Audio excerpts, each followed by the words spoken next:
My baby, he went and talked to my daughter. He says, her name is Charity. Charity, he says, uh, her name, my oldest is Angie. And he says, Charity, Angie is going to be here in about half hour. Can you wait for her? And that's something that, when somebody that's going to go, they're going to go. They're not going to wait. That's again, how is somebody going to wait when, it could go any time? But again, the mercy of God. Again, my oldest daughter came in later on, and she went over to my daughter and she said, Charity, I'm here now. And the minute that my daughter heard her voice, she said something, open the door. And after that, she was gone. And she said, open the door. Wow, thank you, Lord. Again, that really gave me hope, knowing that Jesus said, I am the door. How do we know that? Because again, the Word of God tells you and I that enlightenment of the Word of God. And it gives you and I understanding that life after death, death is not the end, it's only the beginning. And again, that's what all of us were waiting for. Here in this world that we're living in, it's just only temporary. But yet on the other side is eternal. And again, that's what in all my loved ones that I've gone home to be with God, my daughter, I know that she's on the other side. And back home, I have a big picture on the wall. And when I come home, I look at her. He says, my girl, how is it up there? How is the streets of gold? How is Jesus? How is Paul? How is all the, I know she can't hear me, but that's the way because I know where she is. Because of the Word of God. The Word of God gives me hope. The Word of God gives me a smile, even though that my daughter is gone. But even though that I know he's no longer here, but yet it gives me hope and knowing for me to be able to keep longing for Jesus, to be able to keep longing for God, to be able to understand this man that took my daughter home. And also he saved me. And I'm thankful that God changed my life. Because my daughters, when I was drinking heavily, my daughters never called me Dad. They always called me by my first name. And that bothered me. That really hurt. He says, I'm your dad. Why don't you call me Dad? And they always called me by my first name.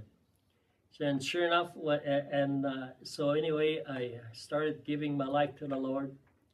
And all of a sudden, I kept going to church. And every time I go to church, I thought that one day of church is going to change me.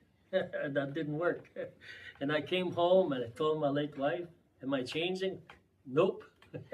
That hurt more. So I kept on going. Every time I would go to church, I'd come home. I asked my late wife, am I changing? Nope.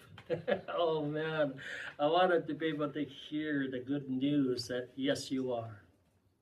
Then one day, I came home. And all of a sudden, my little girl, she was small that time. I'm not too sure which one it was because I got 3 daughters. One of them came running towards me, and he came and hugged me on my leg, and he wouldn't let me go. And she looked at me, and he says, Dad, what did you say? First time I heard Dad. See, that's what it means.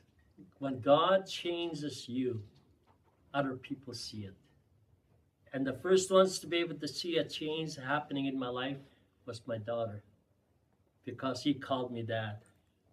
And wow, and that broke me, and I got down on my knees and I grabbed a hold of my girl and I hugged her really hard, and I said, and I cried and I cried and I cried. I think my daughter was kind of surprised why I was crying. And I got down, and after I finished crying, I looked at her eyes.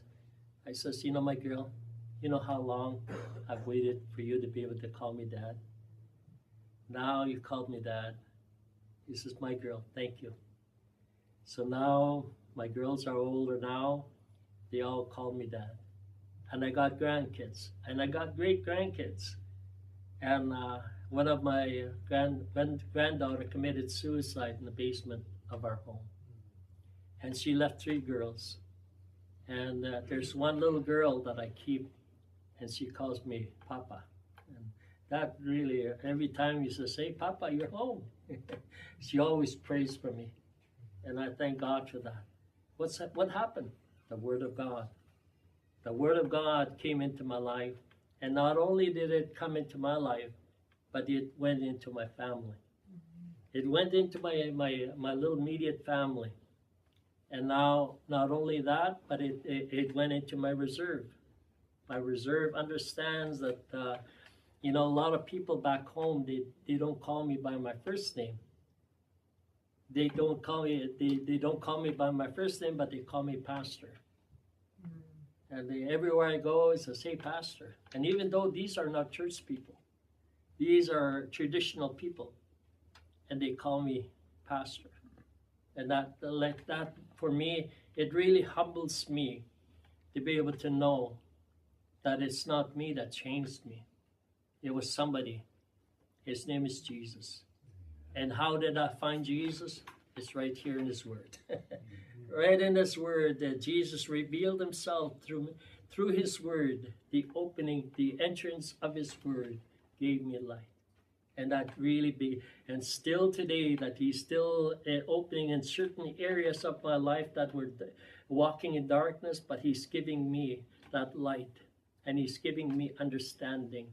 And I thank God for that. Because of that, there's a hunger that drives me to be able to keep going. And I'm thankful, for God, what God is doing. And again, I just wanted to go to the book of John.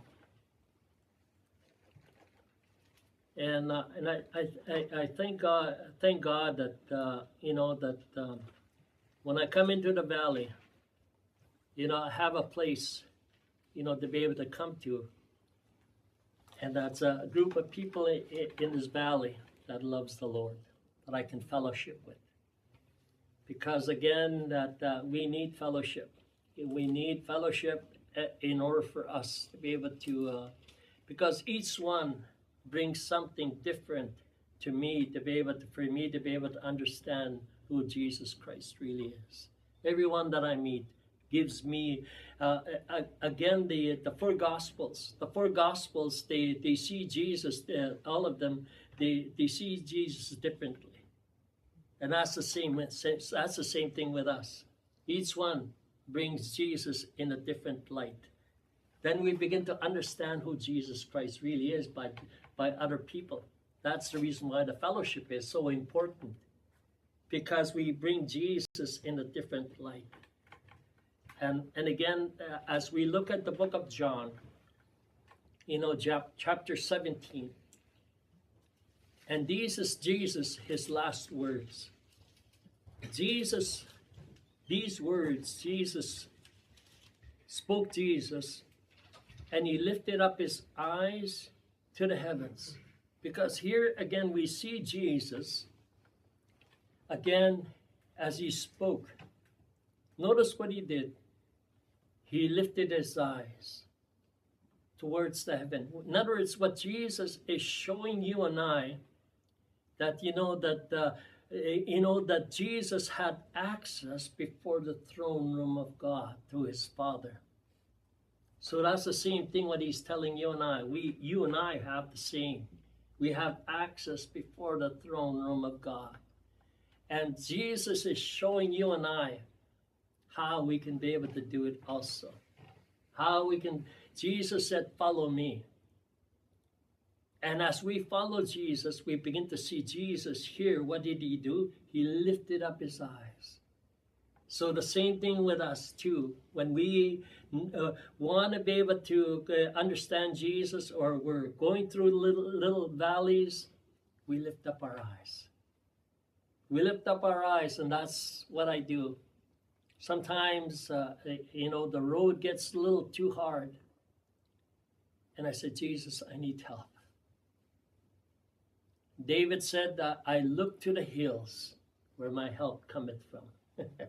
I look, he said, I look to the hills where my help cometh from. And why do I look up there? Because that's where my help comes from.